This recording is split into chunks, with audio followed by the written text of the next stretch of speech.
Hi! So for today's video, gagawa naman tayo ng isa sa paborito kong hinahanda tuwing Pasko at isa rin ito sa sinasharon ko kapag kumakain ako sa aming kapitbahay.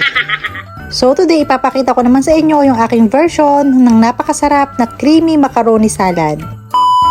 So ayan, meron nga pala ako ditong elbow macaroni pasta pero hindi ko ito lulutuin lahat dahil ako lang naman yung mag-isa yung kakain. Bali kalahati lang nito yung aking lulutuin mo.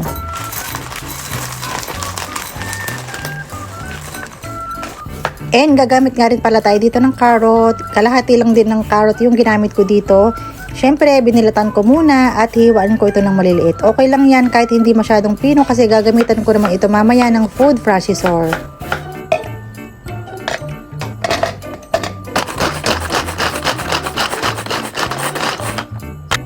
And gagamit nga rin pala tayo dito ng sibuyas na kulay pula. Syempre, gusto ko dito yung medyo maraming sibuyas. At ipapadaan ko na rin ito sa manual food chopper para naman talaga pinong-pino sila. And gagamit nga rin pala tayo dito ng bell pepper. Ayan, hiniwa ko lang din ito ng maninipis. And sinamahan ko na rin pala ito ng pipino para mas masarap. So same ng hiwa ng bell pepper yung ginawa ko dito sa pipino. Syempre gagamit din tayo dito ng breast chicken. Bali naluto ko na nga pala ito at hihimayin ko ito ng pinong-pino. Yung parang ganyan, ganon. Ayan, so ito na yung mga sangkap na gagamitin natin. Bell pepper, cucumber. Ito yung carrot, chicken. So, meron tayo ditong raisins. Ayan. Ito yung macaroni na niluto ko. Ayan. Ito lahat ng bell pepper, carrot, chicken. Dahil nga medyo maliit yung bowl na napaglagyan ko, so isinalin ko ito sa medyo malaking lalagyan.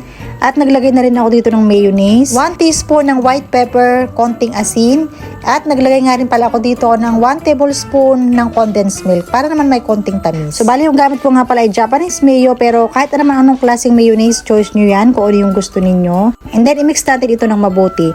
At syempre, wag natin kakalimutan ilagay yung cheese. Gusto ko dito is maraming cheese.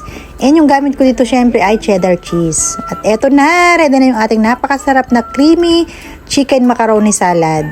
At syempre, ang ratings natin, expected ko na to na napakasarap talaga nito kasi isa talaga ito sa paborito kong kinakain at hinahanda tuwing darating na Pasko. At kahit hindi naman Pasko, pwede kayong gumawa nito, pwede rin ito sa kahit anong okasyon. So, yun lang naman for today's video. Sana po ay nagustuhan nyo yung ating recipe. Isama nyo na po ito sa listahan ng inyong ihahanda ngayong darating na Pasko. Salamat po sa panonood. Pakishare na rin po itong ating video. Maraming salamat po. Bye-bye. God bless.